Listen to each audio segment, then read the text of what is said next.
Please pay attention, special attention this time. I will try to repeat the important points, and I want you to bear in mind that I'm talking to you. You. Don't say he's talking to somebody else. Recently, I have come to a very important conclusion about believing in God.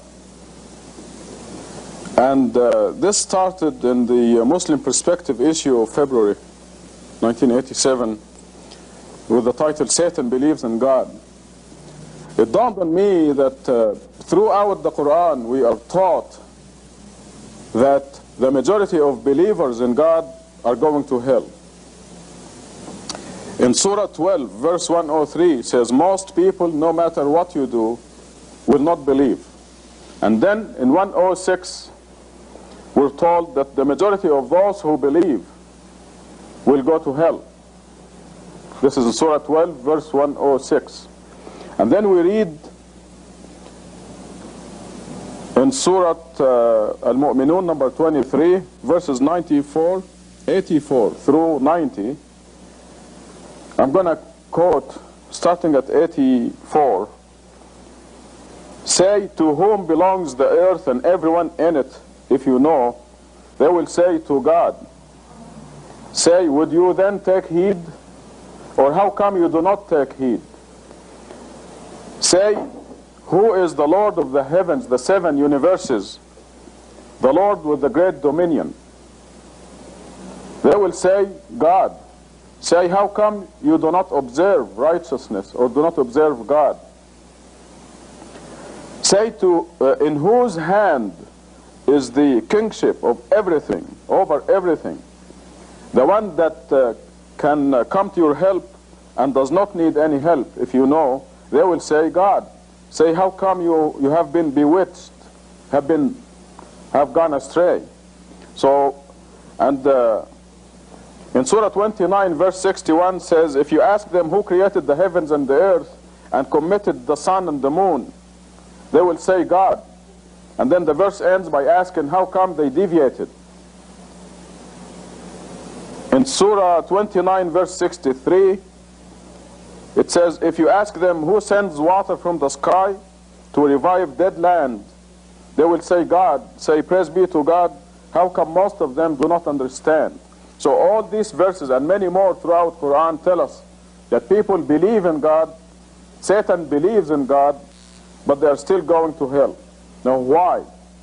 And the very important conclusion is, you do not believe in God unless you know God as He really is, with all His qualities.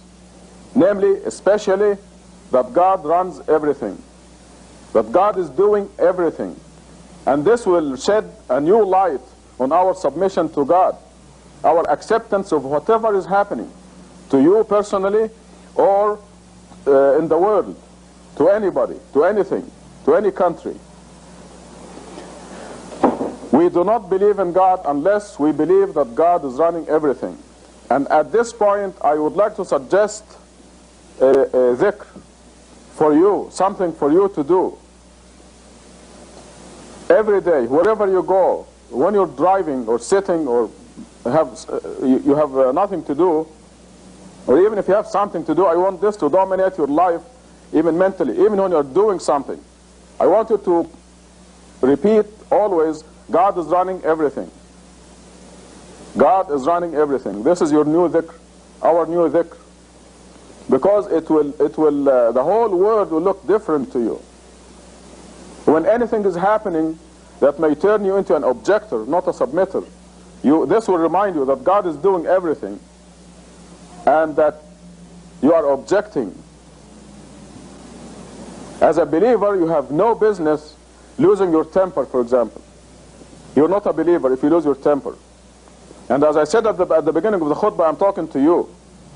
Don't say he's talking to somebody else. I'm talking to you. Yes, you, Abdullah, Gatut, Muhtasham, Ahmed, the other Ahmed, Frank, and so on.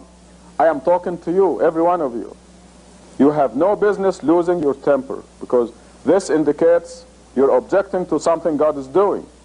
We must know that God is doing everything. Even the things that Satan is doing, they are following God's law. A good example in the Quran is before the creation of Adam, God is telling the angels, I'm putting on earth a representative.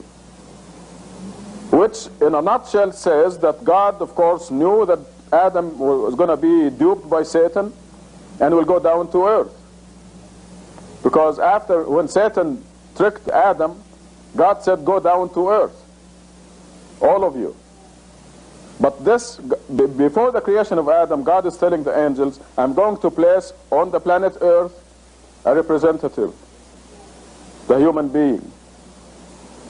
So even though Satan tempted Adam and Eve, God is doing everything, because everything is going in accordance with God's will. This is our new dhikr. When you're driving, when you're sitting, when you're doing anything, eventually it's going to happen mentally. Every cell in your body is going to say, God is running everything. And this is the true believer. This is the believer in God who will not go to hell. The majority of believers in God are going to hell because they do not believe that God is running everything. In Surah 8 verse 17, a classic example. It is not you who killed them. That was after the battle, one of the battles in early Islam. It is not you who killed them, it is God who killed them. It is not you who threw when you threw the arrow or the gun or whatever. It was God who threw